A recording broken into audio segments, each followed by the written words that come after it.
Growing up with anime in the late 90s and early 2000s was a transformative experience, especially for fans outside Japan. This was a time when anime was breaking into mainstream Western culture through television, home video, and the early days of the internet. For many, it wasn't just about watching shows. It was about discovering an entirely new world of storytelling, art, and community. The anime boom on television.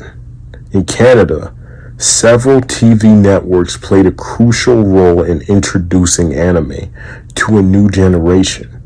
YTV, one of the biggest networks for anime, airing Dragon Ball Z, Pokemon, Sailor Moon, Gundam Wing, and Cardcaptor Sakura. On both its late-night anime block and daytime programming, Teletoon aired both Western cartoons and anime, including Yu Yu Hakusho, Inuyasha, Naruto.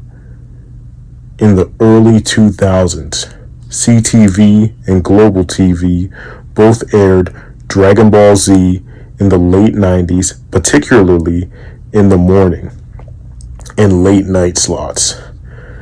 City TV, one of the first networks to bring anime to Canada, hosting Sailor Moon and other series. ZTV, later rebranded as Z, known for airing Pokemon, Dragon Ball Z, and Sailor Moon.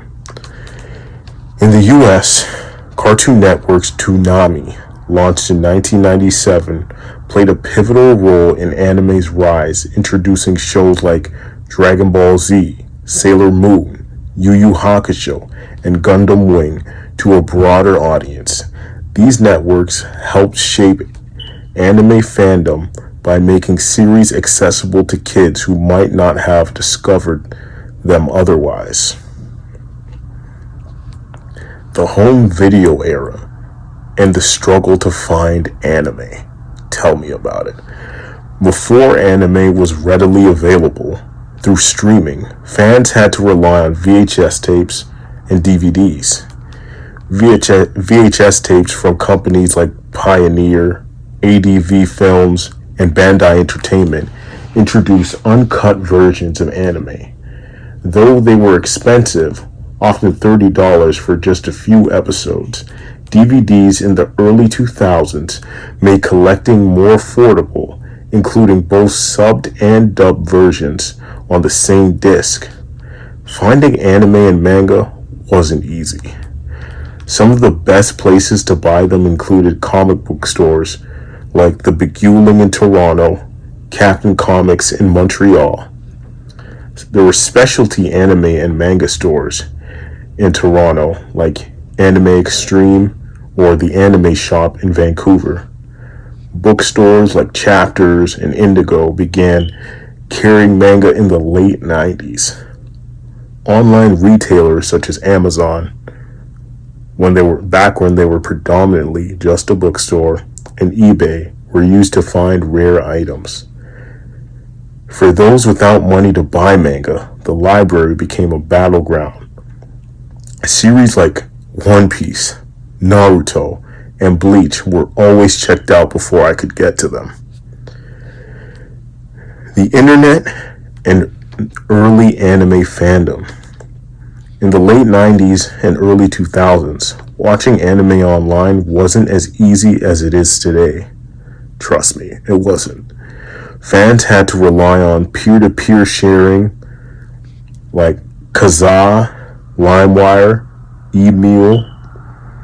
Though these methods were risky due to low quality files and potential viruses, trust me, it was worth it. Fan sub websites like Anime Suki, Ketchki Anime Forever, internet relay channels, where dedicated groups translated anime that wasn't officially available. Early streaming attempts like Vio, YouTube, back before the copyright strikes. Episodes were often uploaded illegally, split into multiple parts, and taken down due to copyright issues. Anime forums, Anime Nation, Anime Planet, early 4chan boards where fans gathered to discuss episodes, share fan art, and exchange recommendations. This era wasn't just about watching anime. It was about hunting for it, sharing it with friends, and discovering new favorites through word of mouth. The rise of anime conventions and cosplay culture. By the early 2000s, anime conventions were gaining popularity, providing a space for fans to celebrate their favorite shows and engage in cosplay. This period also saw an explosion in anime-inspired trends like Japanese fashion and music, J-pop, J-rock, visual kei, video games like Pokemon, Red and Blue, Digimon World, Dance Dance Revolution, anime merchandise like figures, posters, and clothing became widely available. These conventions weren't just events. They were a sign that anime had grown from a niche interest to a full-blown cultural phenomenon. A nostalgic look at growing up with anime. Looking back, it wasn't hard to find kids Naruto running across playgrounds, pretending to go Super Saiyan, or comparing power levels. We mimicked signature moves like Kamehameha Blasts, Rasengans, Chidori Strikes, Gum Gum Pistols, and Bankai transformations. That was me. Do you remember watching Goku go Super Saiyan against Frieza? Not long after, every kid on the playground was screaming, "Ah!" like they were about to go transform. Dragon Ball Z was my first real introduction to anime, like a lot of kids. And Akira Toriyama's legendary work shaped my love for the medium. In Canada, Dragon Ball Z aired August 1997, even before Dragon Ball. I caught it in the mornings before school, watching the Android Saga until the end. Meanwhile, another feature classic, One Piece, created by Ichiro Oda, was making waves. The anime premiered in Canada on September 18th, 2004, but the infamous 4Kids dub was questionable. As a kid, I still enjoyed it, but looking back, the censorship was wild. Anybody remember Sanji's Lollipop? By 2005, Naruto aired on YTV's Bionics block, and I was already hooked. Having read the manga in 4th grade, when Bleach aired in Canada on September 9th, 2006, my anime trinity was complete. Around that time, I discovered scanlations, unlocking an entirely new way to consume manga. My favorites evolved over time.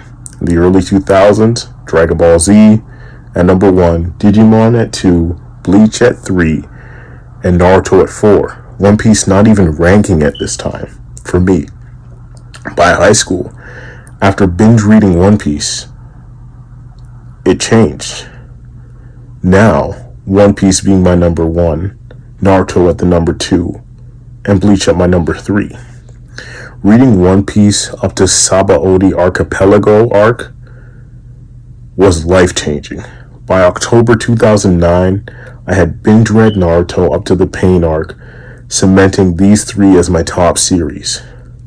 The lasting legacy of the late 90s and early 2000s. The late 90s and early 2000s weren't just a golden era of anime. They were the foundation for its global success.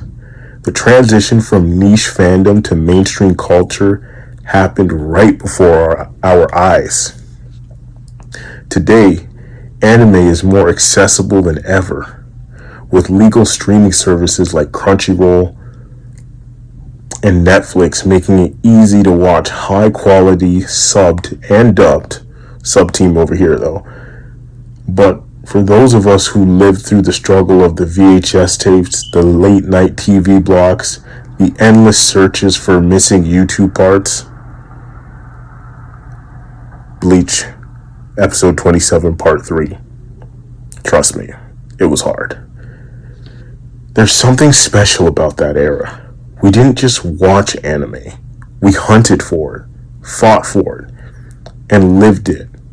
And that's what made growing up with anime in the late 90s and early 2000s unforgettable.